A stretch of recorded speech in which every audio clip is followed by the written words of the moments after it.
This is my son's 2010 BMW 528i, and he's got an annoying issue going on that we're going to try to fix for him. Someone broke a beaded necklace in his car and a few beads shot down the AC vent on the dash, and you can hear them roll around under the armrest anytime he turns, accelerates, or stops. Let's see if we can help him out. This is what it sounds like.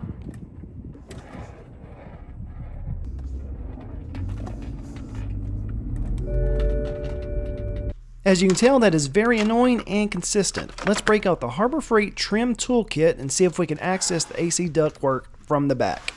One issue working with his trim pieces for the first time is you don't know what types of clips are used or where they're located, so it's very easy to break the piece you're working on if you're not careful.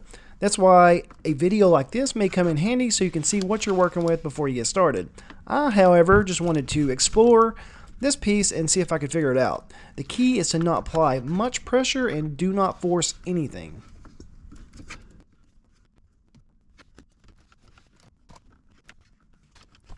I find it's easiest to use two tools, one to get behind the trim and another to try to lightly pry apart. And as I do that here, I can tell this is likely not the piece that needs to come off.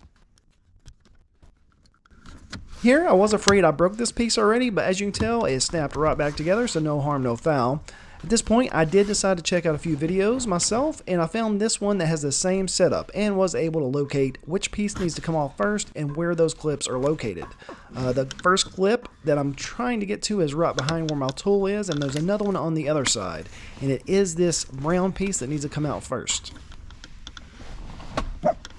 Now, I could cut right to the point where I get this piece out, but I wanted to leave the entire process intact so you can see that it's not a quick and easy removal.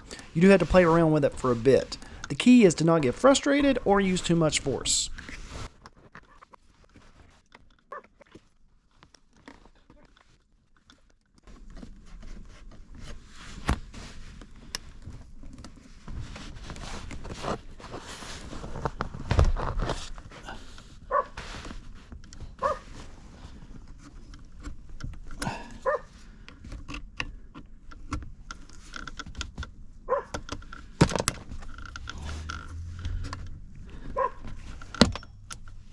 You should have a little bit of an easier time because trying to record and get good angles sometimes causes an issue like this.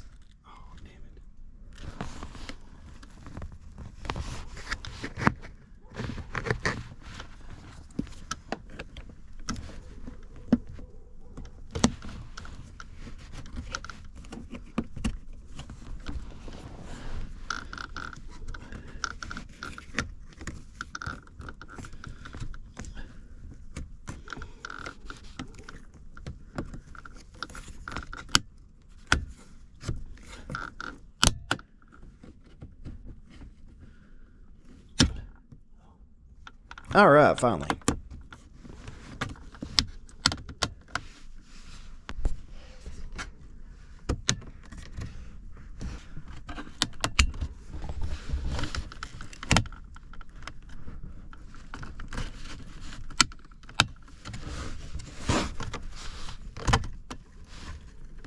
Alright, so we have the first piece out, and here's where the clips are located that holds it secure and are also the ones you have to disengage when removing it. On this side over here, the little metal piece did pop off, and it's down there on the floor. We'll get that later. Now, this top piece is held on by two clamps, and removing those can be a challenge if you do not have the right tools, which of course I did not. I tried to remove those with my plastic trim tools, which was not going to work. In the video I watched, the person used a metal pry tool for trim, which is shown in these pictures here. That had been the right tool to use. I'll link that tool and other tools that I used in the video, as well as some other helpful gadgets in the description below. Check that out. I ended up using the sharp end of a pocket knife, which got the job done. Now, when you're at this point, make sure you do not lose this clip. With the tension it creates, it can shoot off and end up anywhere, like happened right here. So I'm going to have to dig that out and find that.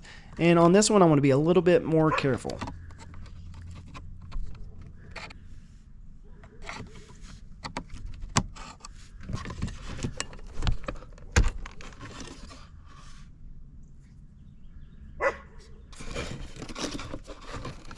And here's that metal clip that popped off the other side.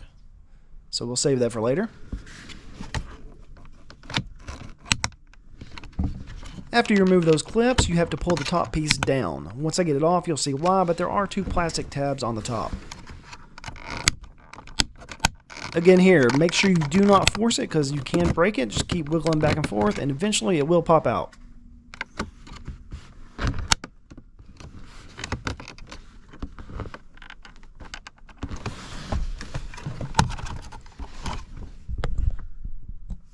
Alright, there we go, and there's the 2 tabs I was referring to. Now we have access to the AC ductwork, and I'm hoping I can fish those beads out with a coat hanger. And here's a light that I bought on Amazon for some attic work I got to do. It should come in handy here.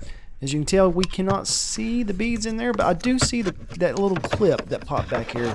I'll try to fish that out with my trim tool, which I cannot. So we'll have to get that later. So I thought I hit record, but I didn't, but I was able to fish out 2 of the beads, and I know there's at least 1 more in there, so let's do that one together. Now, in case you're doing this for the exact same reason, you got something stuck in your vent, stick around to the end because I do have a little tip that's going to help you, so you may not even have to use a coat hanger.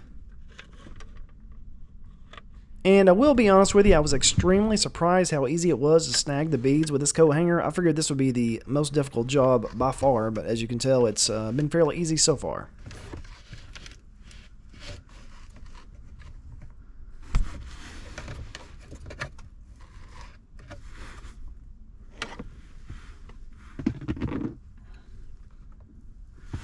Alright, so I think I have them all. I'm going to shove this back there a few times, see if I can hear any rattling around. Then we'll give it a test drive just to make sure before I put everything back together. And before we can start putting stuff back together, I've got to figure out a way to get that clamp. I'm going to try to use my coat hanger here and see if we can reach it. I feel like here I'm going to do more damage with this coat hanger than is worth it, so let's go back to the drawing board. And again, to my surprise, I actually have the right tool for this job. This is something I picked up at Harbor Freight probably 2 years ago. I've never used, and now it's time to shine. So it's basically a extension magnet. So if you, in case you drop something behind something that's hard to get, or in this case, this is a perfect application for this. As you can see, it just went right back in there, snagged it. I would have one of these sitting around. I think I paid like $3 from Harbor Freight for this, and yeah, definitely the right tool for this job. So before we do the test drive, I'm going to put this top piece back on, mainly so I can go ahead and attach those clips so I don't lose them.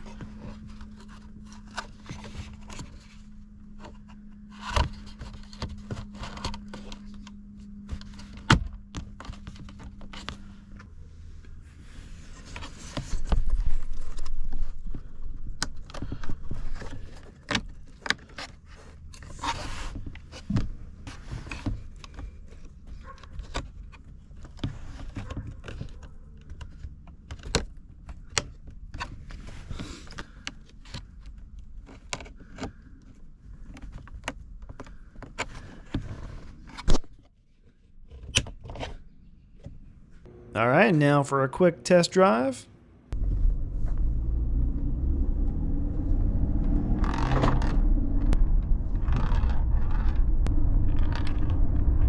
So it does sound like we have at least 1 more in there, so this is where the tip comes in that I mentioned earlier. I'm going to park this on a hill, let whatever's in there, let that bead roll back. That way I don't have to use that coat hanger, and we'll see if that works.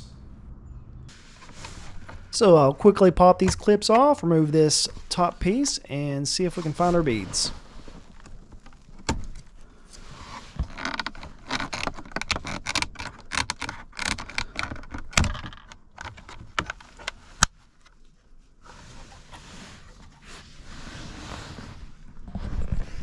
And that worked like a charm. I love when a plan comes together.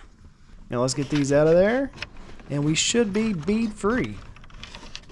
When I was talking to my son before I decided to take a stab at this, I told him that if he takes this to a shop somewhere and have them fish around for the beads, he's going to pay at least $150.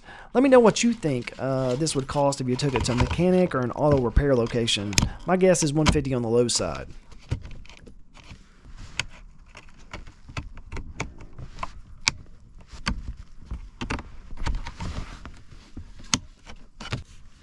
And now let's get this final piece in here. It snaps in fairly easy.